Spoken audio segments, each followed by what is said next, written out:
Inner Sanctum Mysteries.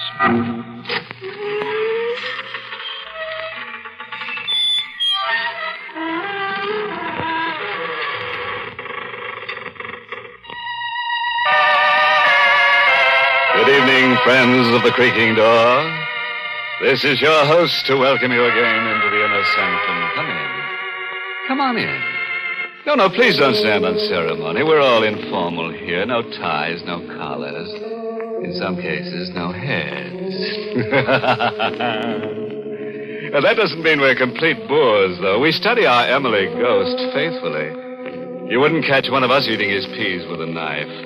Oh, no. We've been caught with knives before. Sowing, you might say, our wild throats.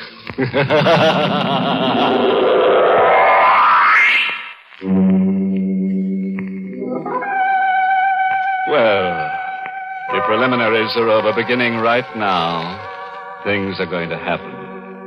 So sit up, draw a deep breath, and lend us an ear. We've got to get our teeth into something.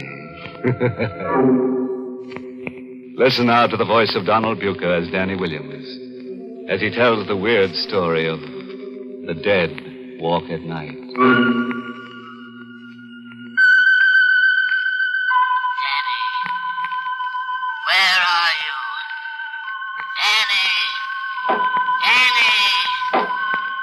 There it is again. Danny.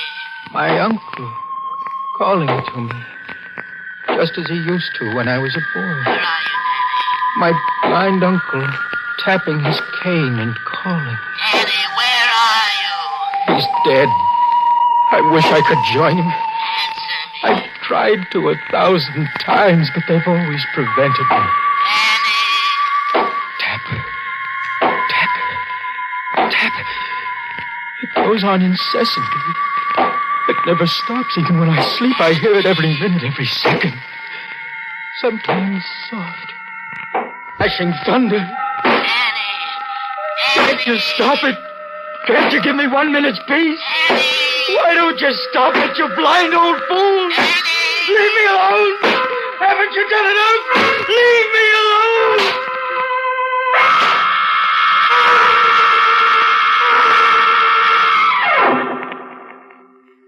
He tapped that way with his cane. On the night I decided to kill him. We were in his room in the big house where we lived together. I'd been living with him since I was 14 years old. For 10 years I'd been his companion, his nurse, his servant, his slave. On the night I was going to kill him, I slipped a length of strong cord into my dinner jacket. He was totally blind. Had been for 30 years. Yet, strangely enough, he could see. He could see with his uncanny, highly developed sense of hearing. And with that cane of his, that cane that was everlastingly tapping. The wind's blowing up tonight. It'll be getting cold soon. Yes, Dan, have all the servants gone? this is their night off. You going out again tonight? Yes? With Martha? Yes, with Martha. Will you pour me some brandy? Yes, Morgan.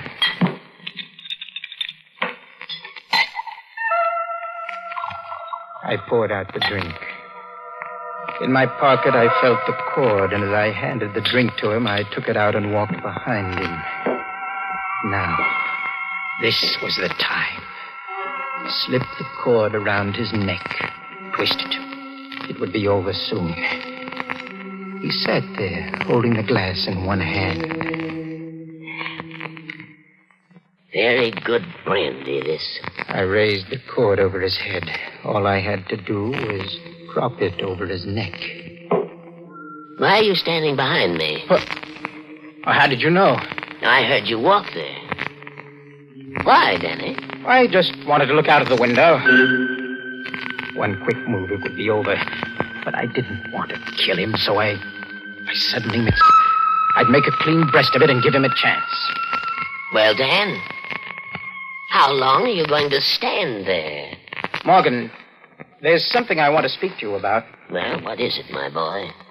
I want to marry Martha. I thought that was on your mind. But I need $10,000, Morgan. Will you give it to me? What are you laughing at? You. I was just waiting to see how much you'd ask for. You lied your way in pretty deeply this time, didn't you, Danny? What are you talking about? I saw what was coming. While you were in town. We had a very interesting little talk. Did you? She told me that her father's worried about her marrying a fortune hunter. Seems he's a very wealthy man. Yes, that's right. And it seems that he won't give Martha any money when she marries unless her husband is a man of some means himself. It also seems that you lied to her. You told her you're wealthy. Why? Did you tell her the truth? No. You always were an incorrigible liar. Morgan, she got the impression that I had some money because I lived in this house. And now you have to live up to that impression so you can marry her. But you'll give me the money, won't you? Why'd you lie to her? Well, I did it without thinking. I wanted to tell her the truth, but I couldn't. I was afraid that if she found out that I'd lied, she'd hate me. Morgan, are you going to give me the money? Danny, I'm very fond of you. I took you in to live with me when you were a poor, penniless gutter snipe. I educated and taught you to live like a gentleman. I even named you sole beneficiary of my estate. But that's why I'm asking you for the money now. If you're going to leave me all of it, why don't you give me a little of it now? Because I don't want you to marry Martha. Why not? I don't think she's the girl for you. You stupid, blind old fool. Dan! Martha's the finest girl I ever met. I won't have you talking about her like this. You won't have a penny of my money to marry her. You're doing this because you want me to stay with you. Now, what are you talking about? From the very first day I came here, it's been Danny do this, Danny do that. Danny, read to me. Danny, pour me some brandy. You've made me a servant and a slave. How can you talk this way after all I've done for you? Done for me? Did you ever teach me to work? Did you ever teach me to do anything except live in luxury when I didn't have a penny to my name? You made me someone who's of no earthly good to anything or anyone except you. Well, what are you going to do about it? Leave? No. I'm not going to leave, Morgan. You are.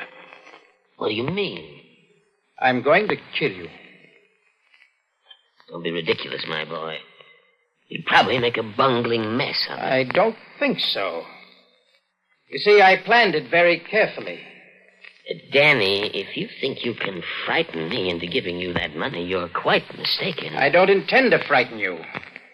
I intend to murder you.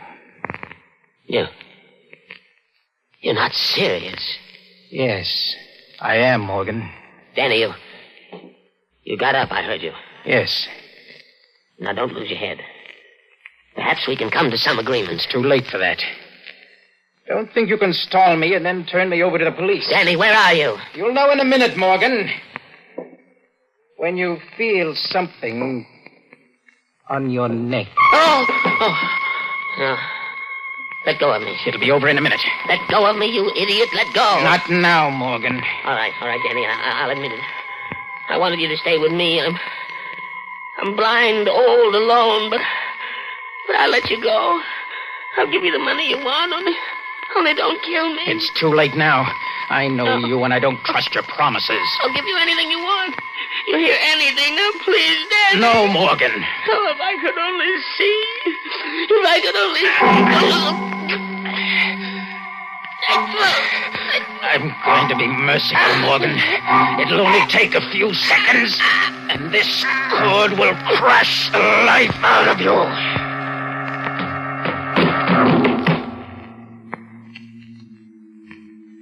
Morgan?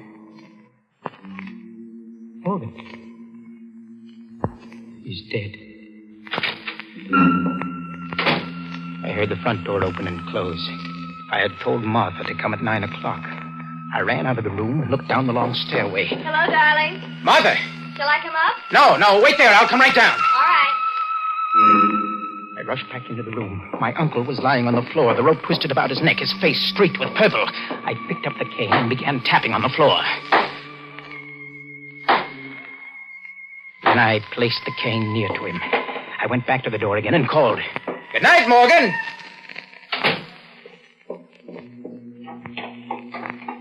Your uncle. Oh, he's fine. I heard him tapping around up there. Yes, he likes to make a lot of noise with that cane of his. I think he gets a kick out of it. Do you think it's safe to leave him alone here? Safe? Well, of course. Look, shall we go dancing somewhere? Mm-hmm. That's a swell idea.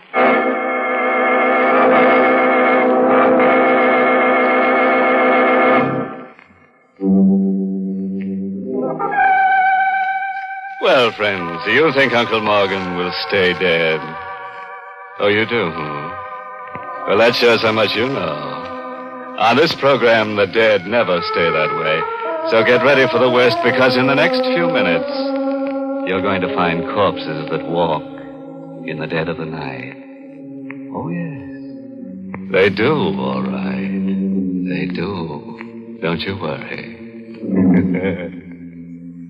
All right.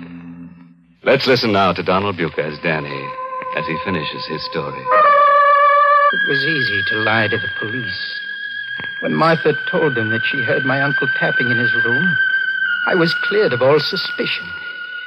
I suggested that the murder was committed by some thief who broke into the house to rob it after we had left. The police agreed.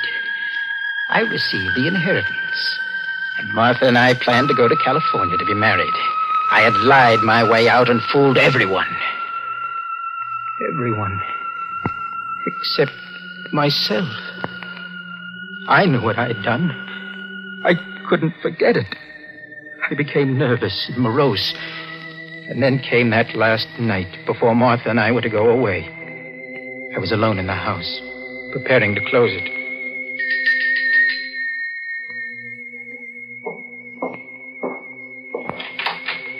Hello, Dan. Oh, Martha. Well, it's so late I didn't expect you. I know, darling, but I was afraid to leave you alone in this huge old house. I decided to come over. Well, that's very sweet of you, darling, but there's nothing to worry about. You can't fool me. I've noticed how you were behaving these last few days. Have you? Ever since your poor uncle was killed, you haven't been quite yourself. Well, I suppose I have been a little upset. I'm glad you came, darling. Look, I can put you in the guest room next to my uncle's old room. That's the only one beside my own that hasn't been dismantled yet. Come on. I'll show you the way. All right. When we get to California and we're married, you'll forget all this. I hope so. What was that? I didn't hear anything. I thought I heard a noise. I was right. This old house is affecting you. Maybe.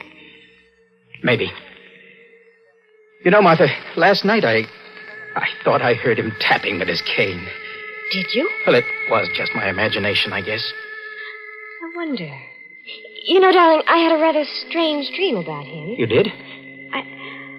I dreamed he came to me and told me he wasn't dead. Well, that's a crazy idea. Isn't it? But just suppose he wasn't dead. Well, that's impossible. I saw him dead with the rope around his neck. Did you? That's funny. I went with you to the morgue and I didn't see the rope. The police had removed it. Oh, yes. Yes, of course they had. But I saw those welts. It didn't take much imagination to see the rope. Oh, my poor Danny. I'm afraid this has affected you more than you realize. Here's your room, Martha. Danny, you've been kind of cold and distant lately. You do love me, don't you, darling? Of course, Martha. There. Good night, Dan. Good night.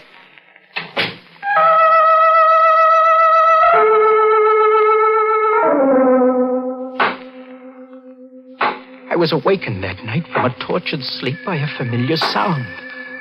The sound of my uncle's cane, tapping on the floor above me. At first I thought I was dreaming, but then I heard it again. It seemed to be coming closer, to be taking a familiar course. Yes, I had heard it 1,000 times when he was alive. That same nervous, rhythmic tapping. It was coming down the stairs. Tap, tap, tap. Down the stairs. Cautiously, carefully. It was on the landing now. Would it go down further, or would it turn, as it had done so often, to my room? It came closer. Closer. It was coming to my room. There could be no doubt about that. It couldn't be alive, and yet... It was knocking at the door. It took every bit of courage I had, but I went to the door and opened it. There on the floor outside my door was my uncle's cane. A throb of cold, icy terror shook me. I ran back into the room, and half insane with panic, I shouted, "Martha! Martha! Martha!" Danny, what's the matter? Martha, darling. I must be going out of my mind. I saw... What did you see? That cane. That cane that you have in your hand. Put it down. I found it outside your door. I thought you'd misplaced it. No, that's my uncle's cane. That's the one he always used. Oh, but, Danny, there's no need to be so frightened of it. Why, you'd think it was going to hurt you the way you act. Martha! Here, you hold it. No. Danny, you're terrified. What's wrong? What's happening? Martha, don't make me tell you. Don't. But what are you afraid of? That cane. Put it down. Throw it away. The cane? Throw it away. You don't know what you're saying. Oh, Martha, why do you keep pointing it at me? Why? Danny, you've got to tell me what's troubling you. I won't put it down until you tell me why you're afraid of it. Martha, for heaven's sake. You can trust me, Danny. I love you. Tell me what it is. Martha. What is it? No matter what it is, I'll always love you. Don't be afraid to tell me. I killed him. Your uncle? Yes. Why? For the inheritance. I didn't want you to know that I didn't have a cent. I asked him for the money, begged him for it. He sat there in his chair telling me I couldn't have a cent. He wanted to keep me here with him. I wanted to marry you. That's why I murdered him, Martha, because I love you. Do you understand? Yes. Oh, Martha. Martha, I knew you would. You'll stand by me, won't you? Why are you smiling that way? How much money did you inherit? $200,000 in this house. You'll transfer that money to me in the morning. When the house is sold, you'll turn over that money to me, too. If you don't, I'll tell the police what you just told me. Martha, I don't understand. I thought I was pretty clear. Oh, I see now. You think I'm too upset to manage the estate, and you want to take care of it for me until we're married. There isn't going to be any marriage. No marriage? No. Now that I can get the money without marrying you, there's no reason for me to tie myself down. Why should you want the money? Your father's... He's been dead for 17 years. Martha, you told... You were lying to me. Yes, Dan. But you were lying to me, so it comes out even. And stop cowering at this cane. There's nothing queer about it. I made that tapping noise tonight. I thought it would make you confess, and it did. This is a joke. It's a monstrous joke. I wouldn't think it was so funny if I were in your position. You know, the money isn't quite all. I can use you, Danny. I might need certain things done sometime. And if you'll remember that I can send you to the electric chair whenever I choose to, you'll do them. I see. The slave merely changes masters. Where are you going? Back to my room. Oh, no, you're not. Dan, let go of me. I want to show you something, Martha. Something about this cane. You said there was nothing queer about it. Well, there is. Let me show you. You didn't know, did you, that if you press a button in the handle, the outer covering slips off, and you have a sword in your hand? A sword? Yes. Look. Yes. See? It's a sharp sword, forged in Italy during the Renaissance to be used by men with less conscience than I about murder. Dan, what are you going to do? I think you know. No, Dan, you can't. Did you think I would give you that money after I murdered a man to get it? I'll let you keep the money. You think I believe you? I know liars. I won't tell the police. I swear I won't. I'll do anything you say. I'll marry you. Do you think I'd marry you after I found out that your love was a lie? Do you think I'd let you live when I know you have a secret that can enslave me? No, Dan. Take that sword away. Don't do it. I love you. Liar. Dan, don't. Please. I beg you. I'll do anything you say. Don't.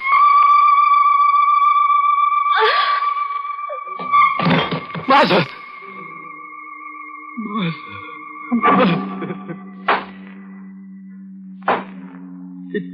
It was then that I first began hearing in my mind that tapping, that incessant tapping of the cane.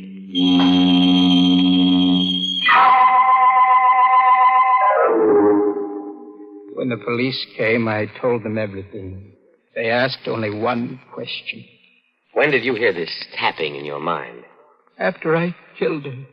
Well, you'll be all right after a good doctor treats you. Perhaps. Meanwhile, we'll do everything we can to find the person who killed your uncle and your sweetheart. I think it's the same man. He's probably some thief who thought he'd try a second time. But I just told you, I'm the person you want. Now, Danny, you don't think I believe that story for a minute, do you? You don't believe it? After the way I saw you cry when your uncle died? And you can't make me believe that sweet girl did the things you said. I know something about human nature, my boy. No, Danny, the shock of finding your sweetheart murdered so soon after your uncle's murder was too much for you. This whole confession was a lie.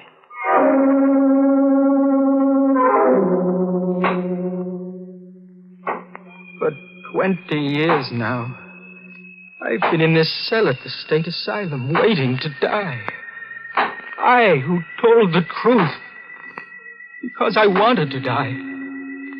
For 20 years, I've been hearing that tapping day and night every second.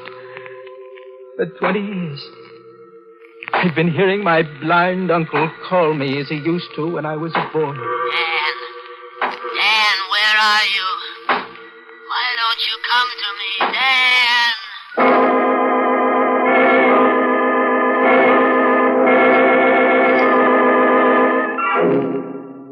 All right, friends, you can relax now. No, this isn't Danny. This is your host. Our story's over and the porters are now mopping up. Well, I guess tonight's little story should teach you never to tell a lie. Lying leads to cheating, and cheating leads to murder. And murder leads to insanity, all of which are very bad habits to get into indeed.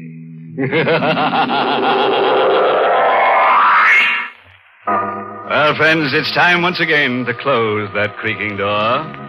Until next week at this same time, when we'll be back with a little hunk of horror. You'll be sure to listen, won't you? Until next week, then. Good night. Pleasant dreams.